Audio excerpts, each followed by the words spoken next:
ह्याच्या ढकल रे त्या फोटोवाल्याला बाजूला. आमचा कॅमेरा पुढची मोमेंट कॅच करत असतो आणि मन या मागच्या शिव्या टिपत असतं.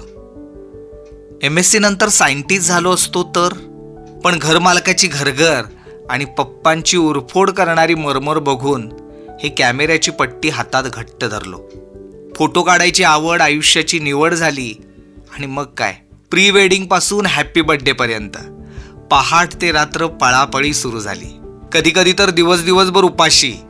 पण तुम्हाला सांगू, एवढे फोटो काढता काढता तरेवाईक माणसांच्या क्लोज शॉट्सची आणि नात्यांच्या गुंताड्याच्या वाईड शॉट्सची एक वेगळीच फिल्म मनात एक्सपोज झाल्या.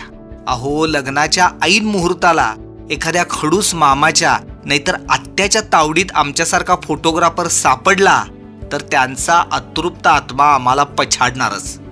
पण एवढं बोल खाऊन धडपडून जेव्हा क्लायंट आहे ना, आम्हाला हिरो हिरोईन केलास की रे असं म्हणतं की नाही, तेव्हा सेकंदासाठी अख्खा फोकस आपल्यावर आलाय असं वाटतं.